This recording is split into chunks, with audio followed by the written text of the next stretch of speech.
आज लोहा का निष्कर्षण को आज जानने की कोशिश करेंगे कि लोहा का निष्कर्षण होता क्या है। ये 12वीं क्लास के एग्जाम के लिए वीवीआई क्वेश्चन से है जो 2024 के एग्जाम में आ भी सकता है। ठीक, अब हम लोग लोहा के निष्कर्षण की तरफ ध्यान देंगे। तो लोहा का निष्कर्षण, सबसे पहले आप क्या कीजिएगा, लोहा का संकेत लिखिएगा जिसका संकेत होता है Fe होता है, और लोहा का परमाणु द्रव्यमान 55.85 होता है और इसकी संख्या कितनी होती है, 26 होती है। और लोहा का जो अयस्क होता है वो हेमेटाइट और मैग्नेटाइट होता है। हेमेटाइट का फॉर्मूला लिखा है Fe2O3 और मैग्नेटाइट का फॉर्मूला लिखा है Fe3O4। और इसमें लोहा का जो निष्कर्षण करना है हमको हेमेटाइट के द्वारा करना है। तो देखिए हेमेटाइट का निष्कर्षण करने से पहले यहाँ देखिए, आप लोग यहाँ ध्यान दीजिएगा, मेरे तरफ मत ध्यान दीजिए, आप इधर ध्यान। हेमेटाइट से लोहे का निष्कर्षण, ठीक, तो लोहे का निष्कर्षण निकालने के लिए सबसे पहले हेमेटाइट अयस्क को लेंगे। उस अयस्क को पहले महीन पाउडर बना देंगे, मिक्सर एकदम छोटा छोटा एकदम बुरादा बना देंगे। अब उस महीन चूर्ण को क्या करेंगे, हम पानी में धो देंगे। पानी में धोने से क्या होगा कि उसके अंदर की जो अशुद्धियां होंगी यानी बालू के कण, मिट्टी, वो क्या होंगे, अलग हो जाएंगे। फिर उसके बाद उस पानी को क्या बोलते हैं, हेमेटाइट को लेकर जो बचा है संदिग्ध हेमेटाइट को अब लेकर फिर क्या करेंगे, हीट करेंगे। हीट करने से क्या होगा कि उसमें बची हुई जो अशुद्धियां होंगी वो वाष्प बन के क्या होंगी, उसके बाद इसमें कोक यानी सी और फिर चूना पत्थर यानी CaCO3 को मिलाकर वाष्प भट्टी में ऊपर से नीचे क्या करेंगे, गिराएंगे। तो इसीलिए हम वाष्प भट्टी का फिगर यहाँ पर पहले बना चुके हैं। यहाँ वाष्प भट्टी का फिगर है। आप वाष्प भट्टी के बारे में अगर नहीं जानते होंगे कमेंट कीजिए, वाष्प भट्टी के बारे में पूरा डिटेल में हम समझा देंगे। ठीक, यहाँ वाष्प भट्टी बना हुआ है। वाष्प भट्टी में कभी भी किसी चीज को गिराया जाता है ऊपर से नीचे की तरफ गिराया जाता है।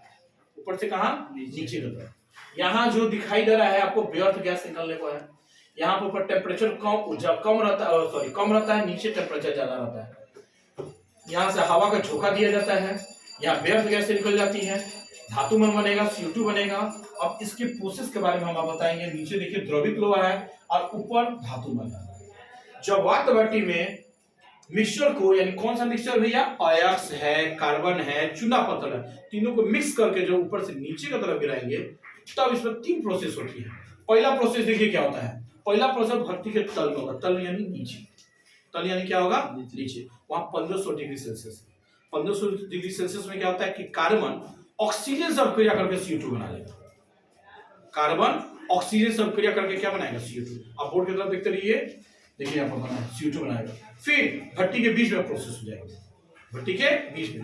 अब भट्टी के बीच में क्या होगा, CO2 जो है वो कोक यानी C के साथ, अधिकांश C के साथ क्या कर अभिक्रिया करके CO बनाएगा, यानी इसको कार्बन मोनोऑक्साइड गैस कहते हैं। फिर से सुनिएगा, CO2 जो है वो अधिकांश C के साथ यानी कोक के साथ अभिक्रिया करके CO2 बना देगा। फिर अब नीचे आइए, तीसरा प्रोसेस यानी सबसे ऊपर, यानी भट्टी तल के सबसे ऊपर वाली क्रिया में। तो अधिकांश Fe2O3 यानी हेमेटाइट क्या करेगा, देखिए अधिकांश हेमेटाइट कोक के साथ अभिक्रिया करके लोहा बनाएगा, और शेष हेमेटाइट और शेष कोक, सॉरी यहाँ पर कार्बन मोनोऑक्साइड होगा CO, और यहाँ पर देखिए शेष हेमेटाइट और शेष को फिर अभिक्रिया करके Fe बनाएगा। और ये जो Fe होता है पिघले हुए रूप में प्राप्त होता है भट्टी में। अब उसको क्या किया जाता है, पिघला हुआ होगा साचा के अनुसार, अपनी इच्छा के अनुसार क्या किया जाता है, ढाल लिया जाता है। इसलिए इसको ढालवा या पिटवा लोहा भी हम लोग कहते हैं। देखिए आप लोग एक चीज समझे होंगे, इसमें मिक्सचर में हम चूना पत्थर भी रखे थे। अब आप कहिएगा सर चूना पत्थर के बारे में तो बताया नहीं। अब देखिए चूना पत्थर क्या करता है, उसमें जो पदार्थ, जो अशुद्धि लोहा में घुलता नहीं है, यानी बालू जो घुलता नहीं, अब उस चीज को क्या करेगा, ये उसके साथ मिक्स करके क्या करेगा, बाहर निकाल देगा। तो सबसे पहले चूना पत्थर CaCO3 हीट करेंगे। हीट करने से क्या होगा, वो CaO और CO2 में कन्वर्ट हो जाएगा। CO2 क्या होगा, व्यर्थ गैस के रूप में बाहर निकल जाएगा, CO बचेगा। अब CO क्या करेगा, देखिए बालू जो है SiO2 उसके साथ अभिक्रिया करके क्या बनाएगा, धातु बन, यानी कैल्शियम सिलिकेट बनाएगा। CO क्या करेगा, सिलिकेट यानी बालू के साथ अभिक्रिया करके कैल्शियम सिलिकेट यानी धातु में बनाएगा। और ये धातु में क्या होता है, देखिए यहाँ ध्यान दीजिएगा, द्रवित लोहा के ऊपर तैरता रहता है। द्रवित लोहा के ऊपर जिसे दूसरे क्षेत्र द्वारा क्या किया जाता है, बाहर निकल देता है। आप सुनिए फिर से एक बार ध्यान से सुनिए, छोटा सा रूप में हम बता रहे हैं। देखिए सबसे पहले आप क्या कीजिएगा, महीन चूर्ण बनाइए, किसका, हेमेटाइट का। उसको क्या कीजिए, महीन चूर्ण बनाएगा, पानी से धोइए, अशुद्धि निकल गया। फिर उसके बाद उसको पात्र में रखकर गर्म कीजिए। अब उसमें बचा हुआ शुद्ध भाप बन के निकल गया, ये भी कंप्लीट हो गया।